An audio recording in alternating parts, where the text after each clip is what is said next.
बारे में कि ये क्या कह रहा है। तो कह रहा है प्रीवियस चैप्टर में आपने पढ़ा है कि इनहेरिटेंस पैटर्न क्या होता है जेनेटिक बेसिस पे, कि मतलब हम मदर से या फादर से कौन कौन से फैक्टर्स जो हैं ले सकते हैं।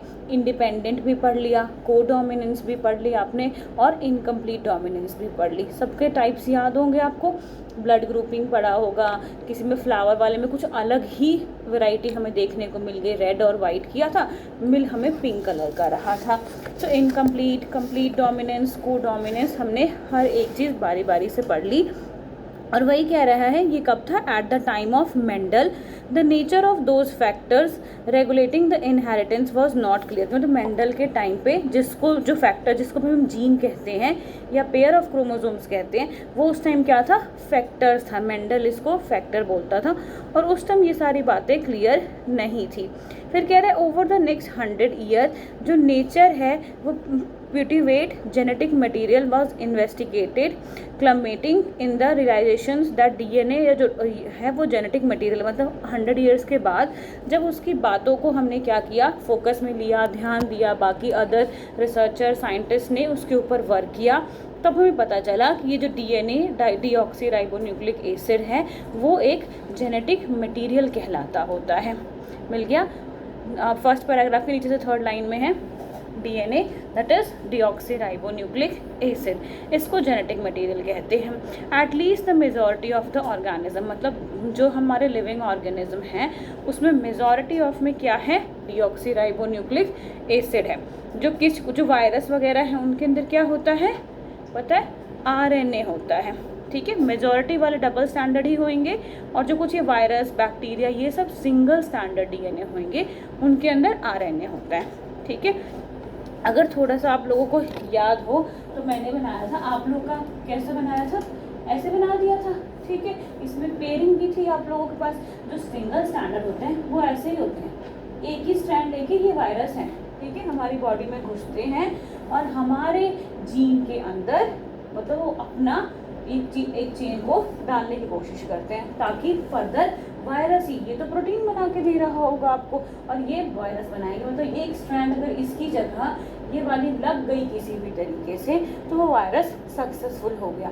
Mostly in the case of cancer, ठीक है, ये सारी चीज़ें होती हैं। HIV वाली जो बीमारियां होती हैं उसके अंदर यही होता है, ये हमारे होस्ट के DNA या जीनोम जो कहते हैं उसके ऊपर कैप्चर कर लेती है और इंटायरली डेथ ही है, मतलब इसका कोई इलाज नहीं, इससे हम बच नहीं सकते क्योंकि स्टार्टिंग में हमें पता नहीं चलता है, लेट पता चलेगा, तब तक सारी की सारी चीज़ें हमारी बॉडी के अंदर की ख़त्म हो चुकी होती है। ठीक है, तो वही कह रहे हैं कि बहुत सारी चीज़ें जो हमारी बॉडी में है वो मोस्टली डीऑक्सीराइबोन्यूक्लिक एसिड के बारे में ही होती है। कह रहे हैं क्लास 11 में आपने पढ़ा है न्यूक्लिक एसिड, पॉलीमर्स और न्यूक्लियोटाइड्स, जो मैंने आपको 12th में ही बता दिया। न्यूक्लिक एसिड, न्यूक्लियोटाइड्स क्या थे, वही 4, एडेनिन, थायामीन, गुआनिन और साइटोसिन। ATGC को हम क्या बोलते हैं, न्यूक्लियोटाइड्स बोलते होते हैं। न्यूक्लिक एसिड क्या थे, प्यूरिन्स एंड पिरामिडीन्स। भूल गए होगे आप लोग, जब पढ़ोगे तो याद आ जाएंगे। पॉलीमर्स का मतलब वही जो काफ़ी सारे हम ब्रांचेस लगाएंगे, बहुत अलग अलग पॉलीमर्स होते हैं, अभी इसमें नहीं बताया पॉलीमर्स क्या होते हैं, पता है, हाँ भूल गए हो,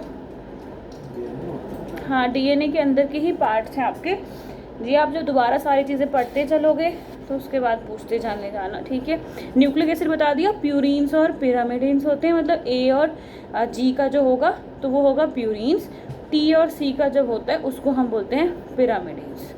ठीक है, न्यूक्लिक एसिड। और न्यूक्लियोटाइड्स तो वही हो गए जो 4 होते थे, ATGC और RNA में यूरासिल। आपने ये सब चीज़ें अभी बताई तो थी ना, मैंने थोड़ी थोड़ी बताई थी, हाँ बायोटेक्नोलॉजी वाले में भी थी। अब आज जो मेन हमारा स्टार्ट, इसमें इतना काम नहीं आएगा बट थोड़ा थोड़ा हल्का हल्का टच है और पूरा स्ट्रक्चर भी इसमें बता रखा है। देखो पॉलीन्यूक्लियोटाइड चेन तो अभी इसमें डिटेल में आएगा ही आगे, हल्का हल्का सारा। अब कह रहा है deoxyribonucleic acid and ribonucleic acid are the 2 type of nucleic acid found in living organism. ठीक है, अब क्लियर हो गया, न्यूक्लिक एसिड ऊपर बता रखा है ना कौन सा है, तो कौन से 2 टाइप के न्यूक्लिक एसिड है, DNA कहलाता है और दूसरा क्या कहलाता है, RNA कहलाता होता है। RNA कौन सा था, ये सिंगल स्टैंडर्ड जो वायरस वगैरह में होता है, और हम क्या है, डबल स्टैंडर्ड जिसको हम DNA बोल रहे हैं। फिर कह रहे हैं DNA acts as a genetic material in most of the organism, RNA is a genetic material in some viruses, most function as a messenger. ठीक है, दोनों लाइनें लिखी हुई है, मिल गया जी आपको भी। कह रहे हैं RNA has an additional role as well, एक तो मैसेंजर का काम करती ही है, ठीक है, अपना मैसेज लेके घूमती रहती है कि भाई जहाँ भी मुझे जगह मिलेगा मैं वहाँ पे किसी भी होस्ट में फिक्स होके अपना काम करना शुरू कर दूंगा। बट एडिशनल रोल क्या है, it functions as adapter structural in some case of the catalytic molecule. अब ये क्या करेगा, ये स्ट्रक्चरल की तरह भी उसमें अडेप्ट कर लेता है। वही मैंने बोला आपको, जिस भी होस्ट के अंदर ये जाता है ना, उसका स्ट्रक्चर फंक्शन सारा चीज़ अडेप्ट करने की कैपेबिलिटी भी ये चीज़ रखता है। इसे बोलते हैं कैटालिटिक मॉलिक्यूल। ठीक है, केमिस्ट्री में केमिस्ट्री वाला, हाँ जी, कैटालिटिक मॉलिक्यूल भी बोलते हैं। क्या होता है कैटालिटिक, बताओगे, याद है? हाँ जी, वो अपना इतनी स्पीड से बनाएगा ना ये कि कुछ बचने के चांसेस ही तभी ख़त्म हो जाते हैं, कैटालिटिक मॉलिक्यूल। फिर कह रहे हैं हमने क्लास 11th में स्ट्रक्चर पढ़ रखा है न्यूक्लियोटाइड्स का, या आप केमिस्ट्री में भी पढ़ोगे, जो आपके बायोमॉलिक्यूल्स का चैप्टर है, जिसमें आपको पूरे के पूरे स्ट्रक्चर पढ़ाए जाएंगे, एडेनिन, गुआनिन, साइटोसिन और थायमीन वगैरह के। तो वहीं पे कह रहे थे हमने ये 11th में पढ़ रखा है, मोनोमर यूनिट्स कैसे लिंक करते हैं। फिर कह रहे हैं in this chapter we are going to discuss the structure of DNA. ठीक है, जिसको नहीं पता स्ट्रक्चर ऑफ डीएनए पढ़ लेंगे। रेप्लिकेशन क्या होती है, जो हम बायोटेक्नोलॉजी बार बार बोल रहे थे कि क्या करेगा, रेप्लिकेट कर जाएगा, रेप्लिकेट कर जाएगा। तो वो रेप्लिकेशन क्या होती है, और आरएनए से डीएनए कैसे बन जाएगा, उसको ट्रांसक्रिप्शन कहते हैं। ये सारी की सारी चीज़ें हमने यहाँ पे पढ़नी है। तो ये चैप्टर ना जो आगे जाके जेनेटिक्स पढ़ने वाला है, मतलब सिर्फ और सिर्फ ह्यूमन बॉडी पे काम करने वाला है, पढ़ने वाला है, ये उसके लिए स्पेसिफिक चैप्टर होता है। ठीक है, 12th तक भी आप सारी चीज़ें पढ़ते चले जाते हो। फिर 12th के बाद जब जाओगे तो कुछ बच्चे जूलॉजी ले लेते हैं, कुछ बॉटनी ले लेंगे, सिर्फ प्लांट पे पढ़ेंगे, कुछ ह्यूमन्स पे पढ़ने वाले हैं। तो ये उसके जो ह्यूमन्स पे पढ़ने वाला है ना, पूरा का पूरा यहाँ पे इंटायर चीज़ बताएंगे कि कैसे सिंगल से डबल बना, डबल बनने के बाद उसमें कैसे मैसेज इनकोड होगा, और मैसेज इनकोड होने के बाद वो फर्दर प्रोटीन कैसे बनाएगा। प्रोटीन बनाने वाले प्रोसेस को क्या बोलेंगे, ट्रांसलेशन। ठीक है, सबसे पहले क्या होगा, सबसे पहले प्रोसेस याद रखो, रेप्लिकेशन, ट्रांसक्रिप्शन, ट्रांसलेशन, ये 3 स्टेप याद रखने हैं। सबसे पहले जो बनता होता है रेप्लिकेशन, ट्रांसक्रिप्शन एंड ट्रांसलेशन, और इसको आपको बहुत डिटेल में पढ़ना है। पेपर में भी पूछेगा किसी एक का डिटेल। अगर आप कॉलेज में चले जाते हो या कुछ भी, तो कॉलेज में मेरे को लगता है 3-4 सेमेस्टर्स में भी ये चीज़ पीछे कभी छोड़ती नहीं थी। ठीक है, और डिटेलिंग होते चली जाती है। चलो, कह रहे हैं अब आगे क्या कहा है इसने, the determination of complete nucleotide sequence. मतलब क्या था, जो मैंने बताया था, बड़ी सी लाइब्रेरी समझ लो। ठीक है, तो वैसे हमारी बॉडी में जीनोम क्या है, वो ATGC का सीक्वेंस बहुत बड़ा होता है। ठीक है, बताया था ना, इसको कहते हैं ATGC, जो बीच में हैंग होते हैं उनको हम कहते हैं न्यूक्लियोटाइड्स। ठीक है, ATGC को न्यूक्लियोटाइड्स कहते हैं। तो वही कह रही हूँ कि हमारी बॉडी में हमारा जीनोम क्या है, बहुत बड़ा होता है। ठीक है ना, हम उसको भी नहीं, बहुत बेस पेयर्स का होता है। तो उसको अब हम क्या कह रहे हैं, complete nucleotide sequence of human genome during last decades has set a new era of genomics. मतलब अब बहुत सारे साइंटिस्ट को पता चल गया कि अच्छा, डीएनए भी नाम की कोई चीज़ होती है, डीएनए के अंदर ATGC की बॉन्डिंग होती है, हाइड्रोजन बॉन्डिंग होती है। तो अब इसको पढ़ने के लिए एक नया सेट ऑफ एरा ही बन गया। ठीक है ना, मतलब इसको जेनोमिक्स कहते हैं हम। वैसे MCQ में CBSE में पूछेंगे नहीं, अगर पूछते हैं तो पता होना चाहिए। Genomics the study of the nucleotides in the human genome, इसको जेनोमिक्स कहते हैं। In the last section, the essential of human genome sequencing and its consequences will be discussed। कि मतलब क्या लास्ट सेक्शन में हमने पढ़ा कि कैसे कैसे इसके ह्यूमन जीनोम सीक्वेंसिंग करेंगे और क्या क्या कॉन्सिक्वेंसेज इसके हो सकते हैं। Let us begin the discuss of first understanding the structure of most of the interesting molecule of the living system, that is the DNA। अब हम DNA के बारे में पढ़ेंगे कि भाई DNA होता क्या है और किस किस तरीके से। उसके बाद हम अबंडेंट मटेरियल RNA से उसका क्या रिलेशनशिप है वो पढ़ेंगे। ठीक है, अब आपको एक चीज़ मैंने बताई थी, कुछ मैं समझा रही थी कि डबल हेलिकल से फिर मैंने 4 गोले बनाए थे, बोलते हिस्टोन प्रोटीन होती है और इसमें रैप रहती है DNA।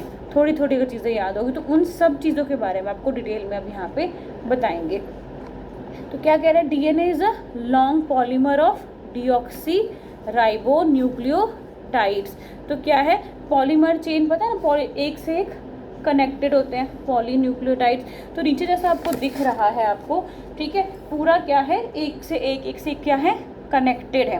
तो ऐसे ही ना बहुत लंबी चेन चलती चली जाती है। और न्यूक्लियोटाइड्स यहाँ पे क्या होगा, दिख रहा है आपको, ए टी जी सी, फिर वैसे ही ए टी जी सी की बहुत लंबी चेन इस न्यूक्लियोटाइड के अंदर कंबाइन होके चलती चली जाती है। डायरेक्शन भी दिख रहा होगा, 5 प्राइम टू 3 प्राइम। मिल गया, दिखाऊं, मिल गया दोनों को। तो डीएनए में ऐसे बताया था ना मैंने कि एक 5 प्राइम होता है, एक 3 प्राइम होता है, और बीच में आपको इकोलाई का सीक्वेंस याद होगा, GAATTC। तो यहाँ पे पूरा थोड़ा डिटेल स्ट्रक्चर बना के दिखाया है। ये फोस्फेट क्या पी लिखा हुआ है ना, उसको कहते हैं। और ये जो बीच में बनी हुई है, ये किसका स्ट्रक्चर है, पहचान सकते हो, केमिस्ट्री में बनाया होगा, फ्रक्टोज। अभी पता नहीं बनाया, आपने जिया भी नहीं किया होगा बायोमॉलिक्यूल्स, आपको फ्रक्टोज पता है ना। तो ठीक है, मैंने क्या बताया था, जो स्ट्रक्चर होता है उसकी बैकबोन किसकी बनी होती है, शुगर फोस्फेट की बनी हुई होती है। याद है कुछ या भूल गए आप, याद है, शुगर फोस्फेट की बैकबोन। तो वही स्ट्रक्चर को थोड़ा डिटेल कर रखा है, पी लिखा होगा फोस्फेट के लिए, और ये फ्रक्टोज क्या होता है, शुगर मॉलिक्यूल है, ग्लूकोज फ्रक्टोज, 5 मेंबर्ड रिंग होता है फ्रक्टोज। तो ये फ्रक्टोज है, ये शुगर है, और इनके बीच में बॉन्डिंग कौन सी होती है, हाइड्रोजन बॉन्डिंग, या कई बार डाइसल्फाइड बॉन्डिंग भी देखी जाती है। मतलब मोस्टली हाइड्रोजन बॉन्डिंग ही, हाइड्रोजन बॉन्डिंग के बारे में तो जानते होंगे, हाइड्रोजन बॉन्डिंग होती है। और इसके बीच में ये क्या लगे हुए हैं, बेस पेयर न्यूक्लियोटाइड्स लगे हुए, ATGC, और ये बहुत बड़ी सीक्वेंस चलती रहती है। तो यहाँ फर्स्ट लाइन में यही कहा हुआ है कि डीएनए क्या है, पॉलीमर है। मतलब पॉलीमर्स मतलब एक से एक बाय बहुत सारे, पॉली का मतलब बहुत सारे, समझते हो ना। पॉलीमर किसका है, डीऑक्सी राइबो न्यूक्लियोटाइड्स का। मतलब वो ATGC वाला जो भी चेंज है वो बहुत बड़ी चेंज होती है। The length of DNA is usually defined as the number of nucleotides present in it. तो मतलब किसका डीएनए कितना बड़ा है, कितनी जीनोम सीक्वेंसिंग इसकी बड़ी है, वो उसके बेस पेयर के उस पर डिफाइन करता है। This is also characterize of an organism. अगर हम एग्जाम्पल लेते हैं, ठीक है, ह्यूमन की बात नहीं कर रहे, किसकी, बैक्टीरियोफाज की बात कर रहे हैं। तो उसका नोन है कितना, ये क्या किस चीज़ का सिंबल है, कोई बताएगा मुझे, फाई सिग्मा क्या कहते हैं इसको, ऐसे गोल लिख के जो कट कर देते हैं, फाई है, ठीक है ना, मैं कह रही हूँ फाई है। तो 5 इंटू 1.74, दैट इज, इसके पास मतलब एक बैक्टीरियोफाज जो होता है, वायरस और बैक्टीरिया के बीच का ऑर्गेनिज्म, उसके अंदर 5683 न्यूक्लियोटाइड प्रेजेंट होते हैं, ठीक है। और बैक्टीरियोफाइज लैम्डा एक और वेरिएंट है उसी का, ठीक है, बैक्टीरियो, उसके पास देखो 48502 बेस पेयर्स प्रेजेंट होते। बेस पेयर का मतलब समझ रहे हो ना, वो AT का कॉम्बिनेशन वाले कह रहे हैं। तो दोनों में, फिर उसका इकोलाई का भी इन्होंने बता रखा है, उनमें होता है 4.6 × 10⁻6 बेस पेयर। और haploid content of human DNA, haploid का मतलब सिंगल 23 नंबर वाला, पेयर वाले की बात नहीं कर रहे हैं हम। तो ह्यूमन में कितना है, 3.3 × 10⁹ बेस पेयर। तो कितना हो गया होगा, मतलब 3.3 के 0 लगेंगे ना, कितने 0 लगेंगे वो दिख रहा होगा आपको कि तो ह्यूमन जीनोम कितना बड़ा होता है। क्लियर हो गया आपको सारी चीज़ें, कि मतलब हमारे अंदर इतने बेस पेयर होते हैं। और जो बायोटेक्नोलॉजी में आप पढ़ के आए हो कि उसमें इतनी से एरिया को कट करना है, तो वो जो आप रेस्ट्रिक्शन एंजाइम डालते हो कटिंग के लिए, वो इंटायर डीएनए को स्टडी करता है। मतलब 3.3 × 10⁹ बेस पेयर है, वो उतने पूरे को स्टडी करके जहाँ जहाँ उसको वो वाली सीक्वेंस सेम मिलती है, वो वहाँ वहाँ कट लगा देता है, ठीक है, वो हर जगह कट लगाता है। तो अब करते हैं स्ट्रक्चर ऑफ पॉलीन्यूक्लियोटाइड चेन, कि अब ये क्या है भाई, पॉलीन्यूक्लियोटाइड चेन। न्यूक्लियोटाइड पता चला कि अभी तक नहीं पता चला, जो ATGC बोल रही थी। कह रहे let us recapitulate the chemical structure of polynucleotide chain. मतलब RNA और DNA की बात करें तो कितने न्यूक्लियोटाइड है, 3 कंपोनेंट। कौन सा, नाइट्रोजनस बेसिस, पेंटोज शुगर, ठीक है, और उसके बाद फॉस्फेट ग्रुप। अगर आप लोगों को ये थोड़ा सा भी अगर भूल गए हो तो याद होना चाहिए कि क्या होता है। सबसे पहले किसका बना होता है? डीएनए या आरएनए, 3 चीज़ों का बना हुआ है। शुगर में हो सकता है या तो फ्रक्टोज होता है, ठीक है, फ्रक्टोज ही इसके अंदर लेते होते हैं 5 मेंबर शुगर। इसके बाद इसके पास ए, टी, जी, सी और एक यू भी होता है। यू किस केस में लगता है? आरएनए के केस में लगता होता है। आपको बस यही पता है, ए के साथ टी और जी के साथ सी, यही होता है। और लास्ट में ये कौन सा ग्रुप है? ये शुगर ग्रुप है।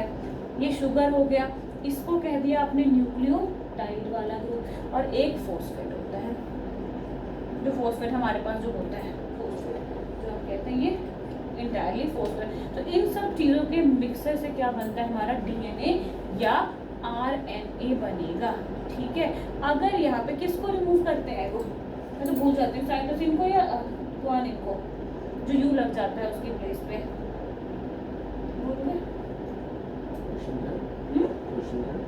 क्वेश्चन क्या है? ये एटीजीसी क्या है? डीएनए का है।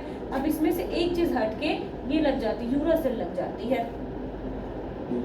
हाँ, टी को रिमूव करके अगर टी की जगह यू लग गया ना जीनोम में, तो ये किसका जीनोम हो जाएगा? किसी भी आरएनए का जीनोम हो जाता है, ठीक है। तो इस तरह से स्ट्रक्चर, और स्ट्रक्चर क्या था हमारा? पूरा इस तरीके का स्ट्रक्चर होता है। और ये बनी हुई होती है, ये लाइन जो चौड़ी सी दिख रही है, ये शुगर फोस्फेट, शुगर फोस्फेट। ये जो डंडी है ये शुगर और फोस्फेट की बनी हुई, दोनों डंडी। और ये एक 5 प्राइम से 3 प्राइम और दूसरी 3 प्राइम से 5 प्राइम एंटी पैरेलल चल रही होती है।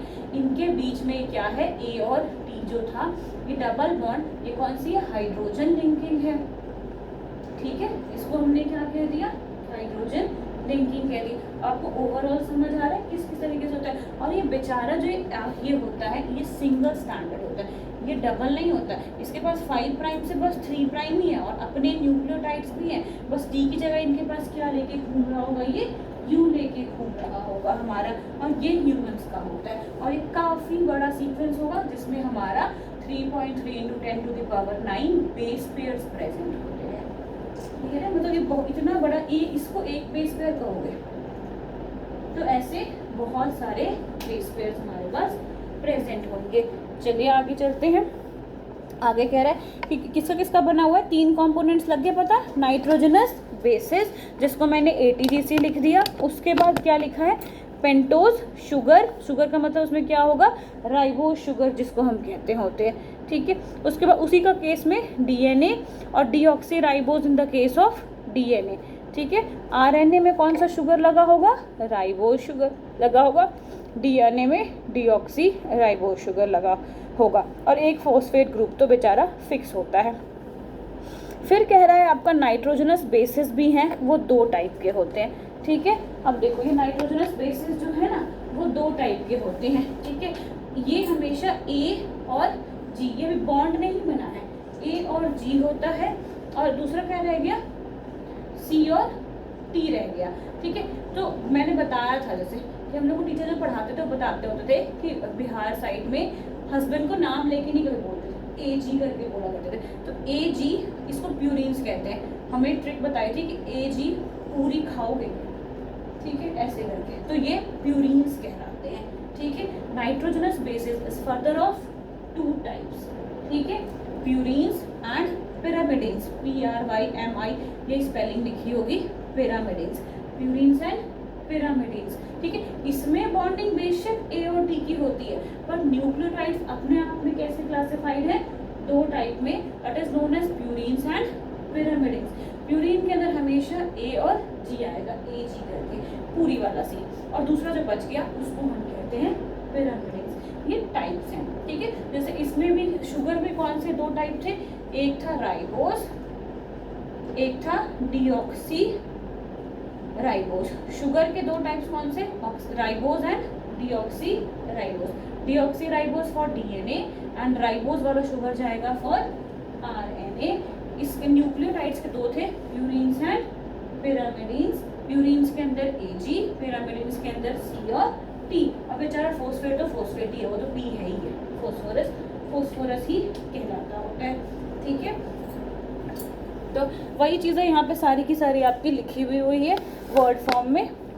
आपको तो पता होनी चाहिए ये सारी चीज़ें, भूल गए थे प्यूरिन्स और पिरामिडिन्स की याद था, प्यूरिन्स और पिरामिडिन्स पूछेंगे, ठीक है, कहीं ना कहीं तो आपको ये पकड़े गए। स्पेलिंग्स अगर गलत हो तो बुक में देख लेना जिया, ठीक है, वहीं पे लिखी हुई है सारी की सारी। क्या कह रहे हो? इसमें बॉन्ड नहीं, ये पैकेट है, न्यूक्लियोटाइड्स 2 पैकेट के, उसके अंदर ये चीज़ें निकलती होती हैं, एटी वगैरह निकलते होते हैं। बॉन्ड्स हमारे डीएनए जब बन रहा होता है या आरएनए बन रहा होता है तब, ठीक है। 2 पैकेट मैंने आपको दे दिए, एक आपको दे दिया, एक आपको दे दिया। इसमें आपके पास भी सारा कुछ है, एटी जीसी सब कुछ है, और इसके अंदर भी पड़ा हुआ है। अब अगर आपने टी की जगह यू लगा के बनाया है तो आपने आरएनए बना दिया होगा, ठीक है। ये चीज़ें यहाँ पे कह रही हैं। पिरामिड्स के अंदर यहाँ पे यू भी लिख लेना वरना आप कंफ्यूज हो जाओगे। इसमें तीन चीज़ें होती हैं।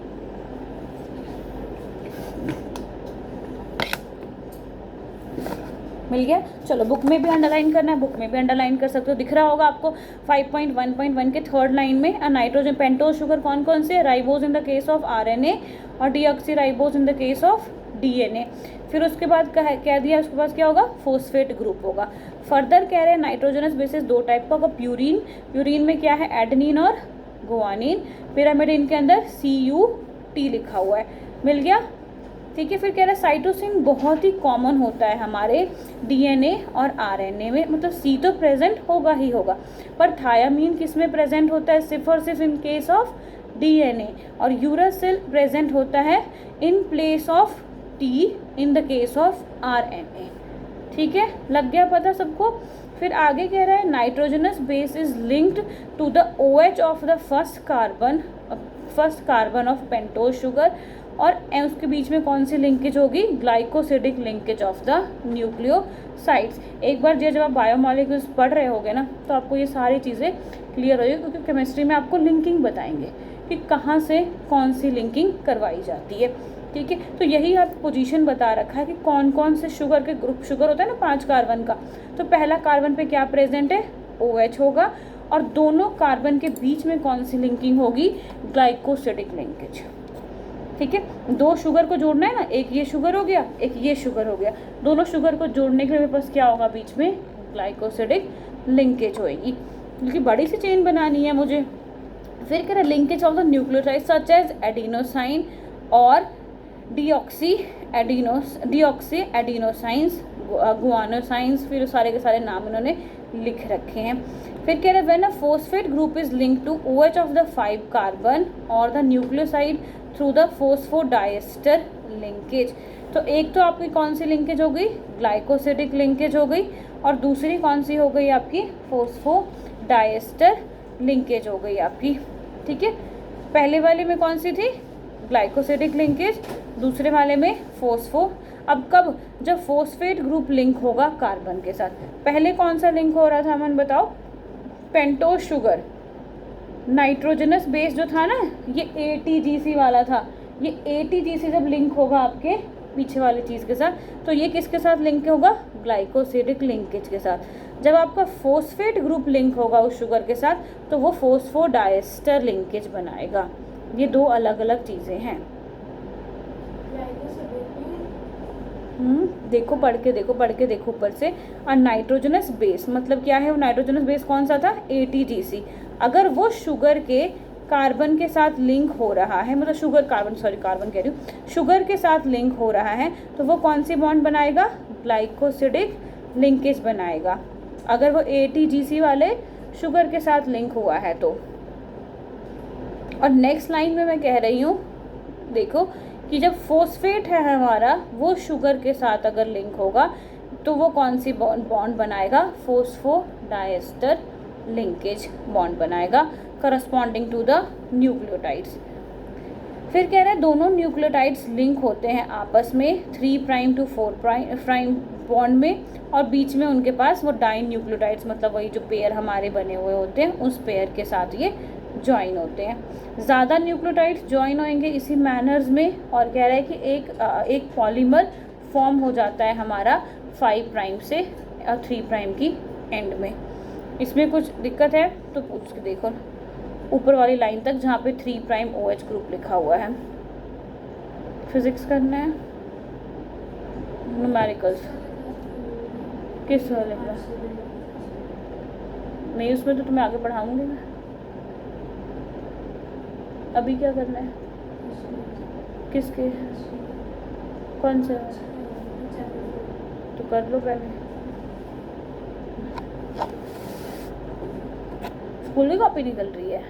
अच्छा ठीक है, ये देख लिया आप लोगों ने जहाँ तक फ्री OH ग्रुप लिखा हुआ है। फिर इसके बाद इन्होंने कहा है group is refer to as the 3' end of the, वो जो डैश लिखा है ना उसको प्राइम बोलते हैं बायोलॉजी में, कभी डैश मत बोलना, ठीक है, उसको प्राइम बोला जाता है।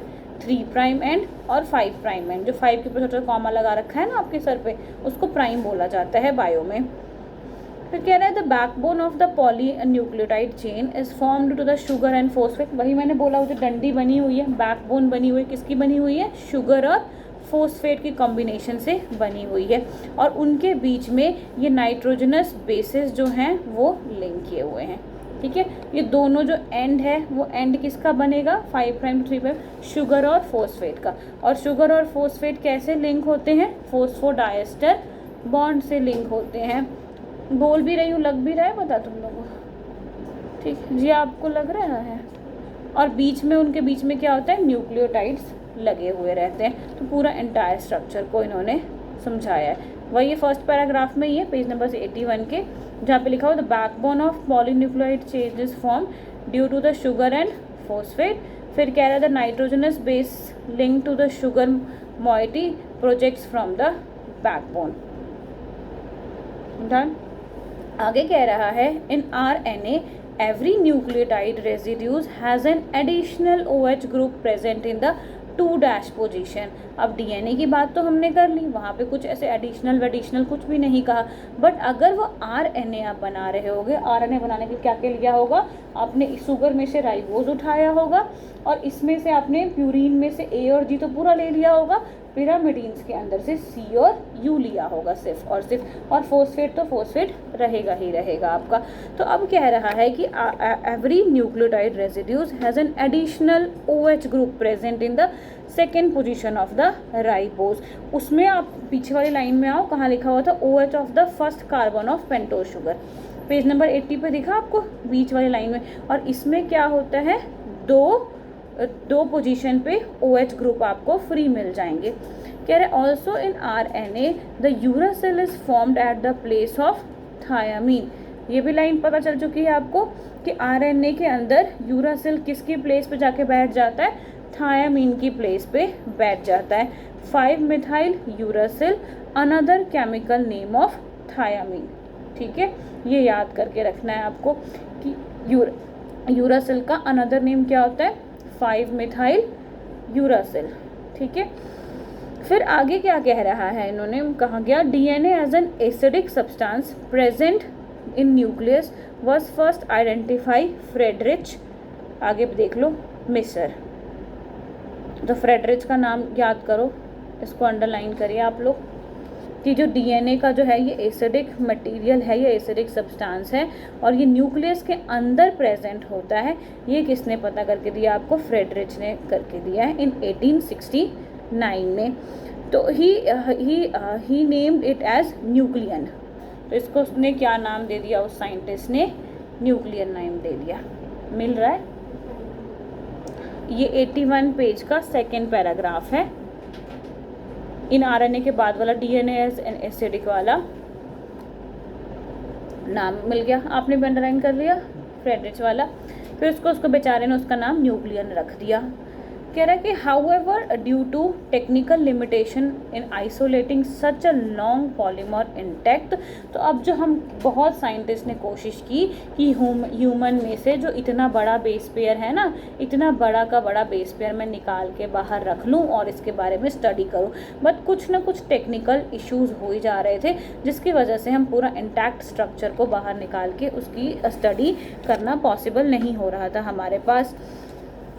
फिर बहुत दिन तक ये बेचारा ये DNA ना बहुत कम टाइम तक नोन रहा, कुछ उतना पता नहीं चल रहा था। फिर कह रहा है कि it was only in 1953 James Watson, ठीक है, ये नाम सब आपको पता होने चाहिए, James Watson and Francis Crick, based on कौन सा मेथड?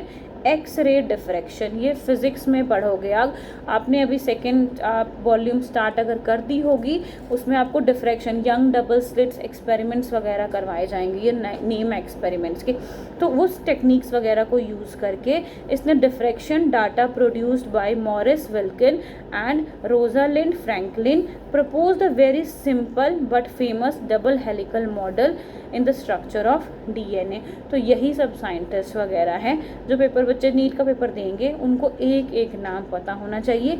ये नहीं पता होना चाहिए कि वाटसन एंड क्रिक ने दे दिया, वाटसन एंड क्रिक ने, तो वह क्रिक का ही पूरा नाम है फ्रेंचिस क्रिक।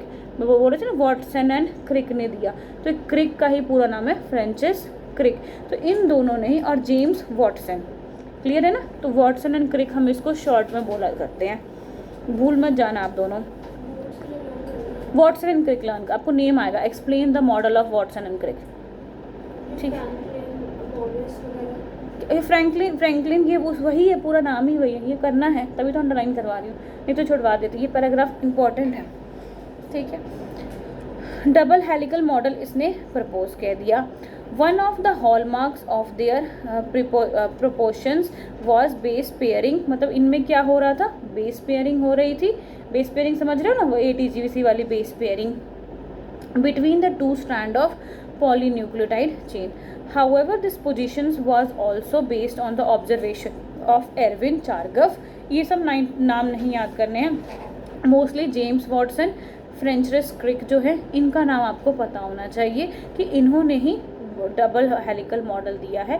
पेपर में शॉर्ट फॉर्म में आएगा, सिर्फ वाटसन लिखा हुआ आएगा और क्रिक लिखा हुआ आएगा कि एक्सप्लेन द मॉडल ऑफ, या हु किसने दिया था डीएनए का मॉडल फर्स्टली। ये सब चीज़ें, ऐसे क्वेश्चन आपको पूछे जाएंगे। फिर आगे क्या कह रहा है, Erwin Chargaff, that was double standard DNA, the ratio between adenine, thymine, guanine, cytosines are constant and equal one. तो जब इन्होंने सब चीज़ें निकाली और लास्ट में बताया कि एडेनिन, थायामीन, गुआनिन, साइटोसिन, इन सब का जो भी रेशियो है वो हमारे ओवरऑल डीएनए में कांस्टेंट रहता है, इक्वल रहता है। ऐसा नहीं है कि एडेनिन और ये सब ज़्यादा देखने को मिल गई और वो चीज़ें कम देखने को मिली। लेटर ऑन जो आप स्टडी करोगे, बहुत ज़्यादा आगे जाओगे, तो जी और सी का कंटेंट जो होता है ना हमारे ह्यूमन बॉडी में, वो 50% से भी शायद थोड़ा सा ज़्यादा होता है। जब लेटर ऑन हम और आगे पढ़ेंगे डिटेलिंग में, तब पता चलता होता है कि जी और सी थोड़ा सा ज़्यादा मात्रा में प्रेजेंट होती है। आगे कह रहा है, देखते कोई कहाँ तक टॉपिक है हमारा ATGC।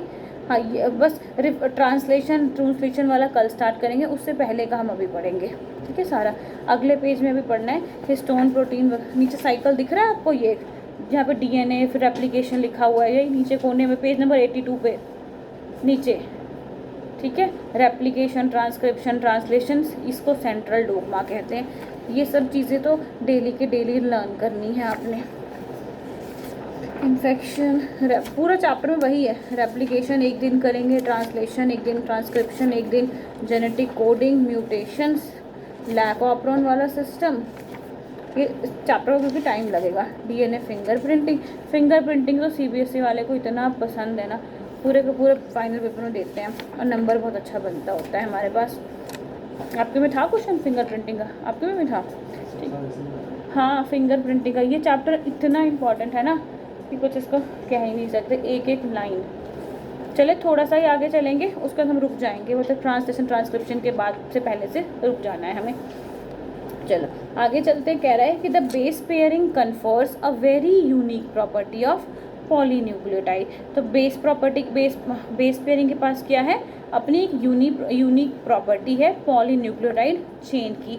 They said to be complementary to each other and therefore the sequence of base pair is one strand is known as the sequence of the another strand can be predicted। मतलब कह रहा है कि आपको पता है ना, A के साथ T लगती है, T के साथ G लगती होती है, ठीक है।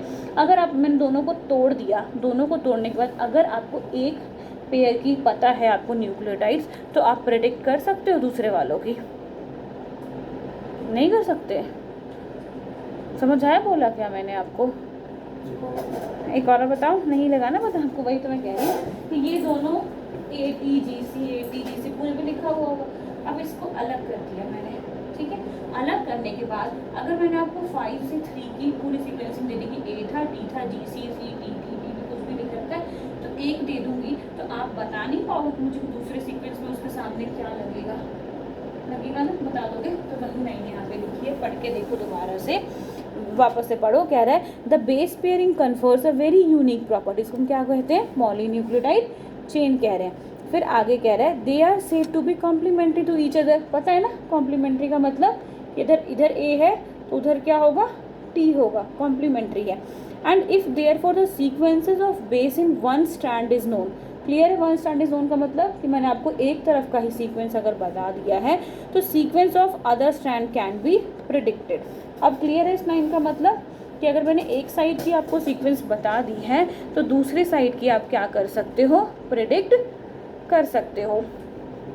Also if each strand of the DNA acts as a template for the synthesis of new strand, the two double stranded DNA thus produces would be identical to the parent molecule। अब क्या कह दिया इन लोगों ने, चलो इसको कुछ बना ही देते हैं हम। यहाँ पे A T G C T A T कुछ भी बना दिया, कुछ भी, ये पूरा का पूरा बना दिया, सबकी पेयरिंग हो रखी है, पेयरिंग आपको पता है। तो अब ये भी मुझे पता चला कि अगर मैं इसको ओपन कर दूँ, तो मेरे पास 5 प्राइम टू 3 प्राइम आ गया और सबके बीच में ये A T G C C T A T कुछ भी बन गया, ठीक है, ये स्ट्रैंड। और दूसरा स्ट्रैंड भी मैंने ओपन करके रख दिया है 3 प्राइम टू 5 प्राइम वाला, ये क्या है, मेरा पेरेंटल है, ठीक है, ये पेरेंटल वाला DNA है। दोनों को मैंने खोल दिया और दोनों को मैं कह रही हूँ टेम्पलेट। टेम्पलेट का मतलब ये है कि इन ओरिजिनल वालों को मैंने अलग कर दिया, अब इसके साथ मैं अपना नकली सा बनाया हुआ चीज़ को क्या करूँगी, अटैच करूँगी, ठीक है। इसका जो ये बेस पेयर लगाना है साथ वाला 3 प्राइम से 5 प्राइम वाला, वो मैं अपने मन से न्यूक्लियोटाइड्स लगाऊंगी, क्योंकि मेरे पास क्या है, मेरे को पता है कि अगर एक स्टैंडर्ड ये है तो इसका कॉम्प्लीमेंट्री में प्रेडिक्ट करके न्यूक्लियोटाइड्स अटैच कर सकती हूँ। यहाँ पे भी लगा दूंगी और यहाँ पे भी लगा दूंगी। तो कह रहा है कि ये जो नया DNA बन के आएगा वो कैसा होगा, बिल्कुल similar to the parental DNA, ठीक है। तो अब वापस से लाइन पढ़ो ताकि गल से समझ आ जाए, पढ़ो वो क्या कह रहा है। Each standard of the DNA, हाँ देखो, also in each stand form of DNA as a template, ठीक है, टेम्पलेट की तरह हमने एक्ट करा दिया, ठीक है। और for synthesis of new standard, हमें नया स्टैंडर्ड क्या करना है, सिंथेसाइज करना है, यही नया स्टैंडर्ड था और ओरिजिनल वाले को हमने क्या ले लिया, टेम्पलेट ले लिया। अब आगे बढ़ियो, द डबल स्टैंडर्ड DNA जो नया बन के आया है would be identical to the parental DNA molecule, clear है, क्योंकि ओरिजिनल जो बनना था वो तो पेरेंट वाले से ही बना है, बस हमने एक की जगह क्या कर दिया है, 2 बना दिया है यहाँ पे। Because of this the genetic implementation of the structures DNA become very clear. तो इस वजह से हमें थोड़ा सा DNA का सारा चीज़ें बहुत क्लियर होने लग गया और समझ आना शुरू हो गया। ज़्यादा तो नहीं हो गया आपके लिए मैम, चलिए, क्योंकि सैटरडे को भी छुट्टी रहेगी इस बार, तो वो 15 अगस्त है ना, तो उस दिन खोलना ही नहीं होता इंस्टीट्यूट वगैरह, कुछ भी बंद ही होता है सारा चीज़, तो हम खोल भी नहीं सकते। तो फिर मैंने कहा चलो आज ही बुला लेती हूँ, वरना कल सिर्फ एक ही क्लास लगती, आज भी पढ़ लोगे, कल भी थोड़ा सा पढ़ लोगे, फिर उसके बाद मंडे से अपना करेंगे। लिखो आगे, देखो क्या लिखा हुआ है, salient feature of double helical structure DNA as follows, 81 page number पे ही है अभी। तो पहला कह रहा है, पहला क्या, it is made up of, खुद से पता होना चाहिए कौन सा चेन है, पॉलीन्यूक्लियोटाइड चेन, जिसमें बैकबोन हमारी शुगर फेस्फेट की बनी हुई होती है। इनमें 2 पैरेलल प्रॉपर्टी होती है, जिसको हम 5 प्राइम से 3 प्राइम और 3 प्राइम से 5 प्राइम कहते हैं। दोनों लाइन में कोई दिक्कत, सबको समझ आ गया। फिर कह रहा है the base in the 2 strand paired with a hydrogen bonding, ठीक है, जो बेसेस हैं मतलब वो A और T की बात कर रहा है, उनके बीच में कौन सी बॉन्डिंग है, हाइड्रोजन बॉन्डिंग होती है। एडेनिन हमेशा 2 हाइड्रोजन बॉन्ड के साथ थायमिन से कनेक्ट करेगा और साइटोसिन और गुआसिन के बीच में 3 हाइड्रोजन बॉन्ड बने हुए होते हैं, जो कि लिखा हुआ है यहाँ पे। फिर एज अ रिजल्ट उन्होंने बता रखा है प्यूरिन्स और पिरामिडीन्स जो होंगे आपस में अपोजिट होते हैं। ये लाइन अगर आप लिखो चाहे ना लिखो इट्स ओके। 3 पॉइंट बन गए आपके। चौथा क्या कह रहा है, the two main chain of the coiled in the right handed fashion, the pitch of the helix is 3.4। एक मिनट रुक जाओ, देखो कौन सा बता रखा है। Turns consequent to the distance between the base pair of the helix is approximately 3.4। अब जो इन दोनों का डिस्टेंस है ना, इन दोनों बेस पेयर के बीच में कितना डिस्टेंस रहेगा वो लिखा हुआ है 0.34 नैनोमीटर। नेक्स्ट पेज पे लिखा हुआ है 0.34 नैनोमीटर। ठीक है, ऊपर ही इन दोनों कॉन्सिक्वेंटली बेस पेयर के बीच का डिस्टेंस 0.34 नैनोमीटर है। और इन्होंने क्या बता रखा है, राइट हैंडेड कॉइल फैशन, मतलब यही जो ऐसे करके जाएगा फिर एक ऐसे करके जा रहा होता है, राइट हैंडेड कॉइल फैशन है। और pitch of the helix is 3.94 metre. मतलब पिच अब मुझे पिच देखना पड़ेगा, मुझे याद नहीं है ये मतलब इसकी चौड़ाई की बात कर रहे हैं या इन दोनों के बीच का डिस्टेंस की बात कर रहे हैं। ठीक है, ये मुझे देख के बताना पड़ेगा, ये याद नहीं है। आ जाओ नेक्स्ट पॉइंट पे। कह रहे हैं the plane of the one base pair stacks over the other in double helical helicals. मतलब एक के ऊपर वो कैसे स्टैंड होते हैं, डबल हेलिकल के बेस पे। और this in the addition of hydrogen bonding confers the stability of helical structure. मतलब इनके बीच में जो ये ATGC लगे हुए हैं, ऊपर वाले डायग्राम में दिख रहा है 5.2 में A और T के बीच में कैसे डबल और ट्रिपल हाइड्रोजन बॉन्डिंग लगे हुए हैं, ठीक है। तो यही कह रहा है कि ओवरऑल स्ट्रक्चर को ये क्या कर देते हैं, स्टेबल बना देते हैं। और वो ऐसे कॉइल स्ट्रक्चर में रहने के बावजूद भी नहीं टूटता है। क्लियर है पूरा यहाँ तक सारा चीज़। अब पैकेजिंग वगैरह तो हम नेक्स्ट क्लास में ही करेंगे, पर ये जो आगे 2 लाइनें लिखी हुई है पढ़ के देखते हैं क्या कह रहा है। Compare the structure of purines and pyrimidines, you can find out the ways of distance between the 2 polynucleotide chains. DNA remain almost constant. ऊपर दिखा भी रखा है ना आपको, एडेनिन थायमिन, साइड में कैप्सूल जैसा जो बना रखा है, गुआनिन और साइटोसिन्स। मतलब इनके बीच में कोई ज़्यादा डिस्टेंस नहीं होता। फॉर एग्जांपल एडेनिन और थायमिन पर चला छोटा सा डिस्टेंस होगा, फिर गुआनिन और साइटोसिन में बड़ा सा डिस्टेंस। तो ऐसा इसमें कुछ भी नहीं होता है। वो क्या रहते हैं, बिल्कुल इक्वल टाइप में रहते हैं, जिसकी वजह से ये जो स्ट्रक्चर डबल हेलिकल स्ट्रक्चर है वो स्टेबल रहता है। फिर आगे कह रहा है the proportion of a double helical structure for DNA and in simplicity in explaining the genetic implementations become revolutionary. अब इसी के बाद हम पढ़ने वाले हैं कि सेंट्रल डोगमा क्या होता है। अभी तक पता है ना कि DNA के हमारे बॉडी में कोड बनाता है, कोड से एक स्पेसिफिक प्रोटीन बनती है, जो मैं बोलती थी कि ATG तीनों मिलके एक बनाएगा, प्रोटीन बना के देगा आपको। तो वही हम पढ़ेंगे कि DNA से कैसे प्रोटीन बना। पहले DNA अपनी फोटोकॉपी करता है, उसको क्या कहते हैं हम, रेप्लिकेशन। उसके बाद DNA अपने आप को, जैसे यहाँ पे मैंने बताया ना, अलग अलग कर दिया, ठीक है। DNA कैसे अपने आप को ओपन करेगा, DNA ओपन करके उसकी बहुत सारी कॉपी बना देगा, ठीक है। फिर mRNA से वापस से लास्ट में क्या बन जाता है, वो प्रोटीन बनता है। तो ये पढ़ने से पहले जब आप कल वाली क्लास में आओगे तो ये हिस्टोन प्रोटीन क्या होता है, किस तरीके से इसमें हमारा DNA रैप होके निकलेगा, ये चीज़ें पढ़नी है आपको। इसके बाद अभी बहुत आगे है, उसका शायद मंडे भी लग जाएगा हमारा, मंडे या उसके बाद वाली क्लास में हमारा रेप्लिकेशन स्टार्ट होगा, ठीक है। ये बहुत बड़ा चैप्टर है। इसके बाद हमारा रेप्लिकेशन स्टार्ट होगा और एक्सपेरिमेंटल प्रूफ वगैरह भी है इसके अंदर, और एक एक चीज़ रटने वाली है। और आपके ये आ भी रहा है अक्टूबर में, इसके साथ एवोल्यूशन भी आ रहा है,